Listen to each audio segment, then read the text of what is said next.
Vector mask. We have learnt about layer mask and clipping mask.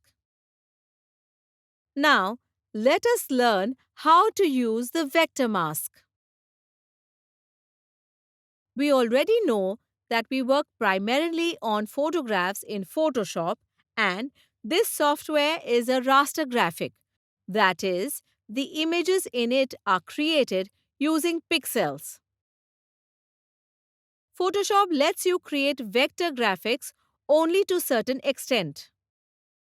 The vector graphics can be created using the different shapes in the Shape tool and the Pen tools. The advantage of a vector mask is that we can make changes in it even after it is created. We will see how it is done through a demonstration. Let us now open an image in Photoshop.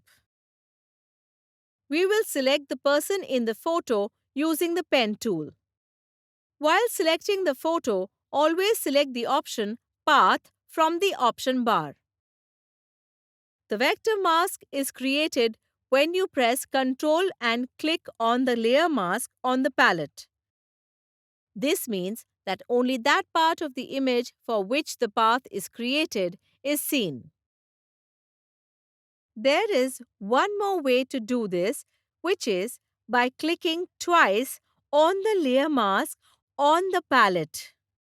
So when you click once, the layer mask will be applied.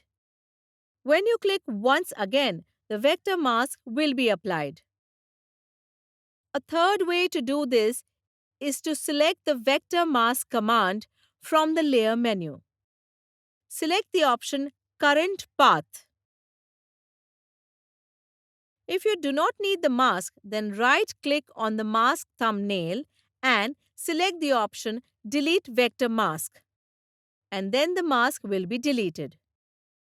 If you would like to make any changes after the path has been created, then keep the mask thumbnail selected from the palette or select the palette path from the Windows menu.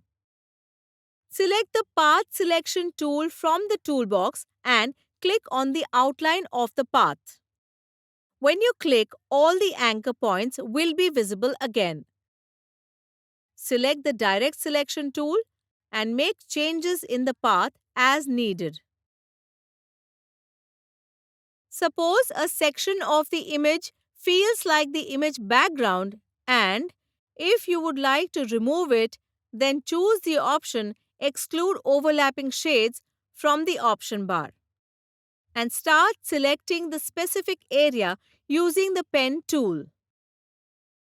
That part of the image will be considered as overlapping and the background will start getting displayed. If the vector mask needs a selection, then press Ctrl plus click on its thumbnail. It will get selected. We have learnt in the beginning that vector mask can be applied using shapes too. For example, open a photo. Choose the option Custom Shape Tool from the Shapes tool flyout. From the option bar of this tool, pick Tool Mode. From this option, select Path. Choose any shape from the Shapes option and sketch it on the image. Apply the vector mask on the layer mask on the layer palette using the option Ctrl plus click. The image will be visible in the shapes. The part of the image surrounding the mask will, however, not be visible.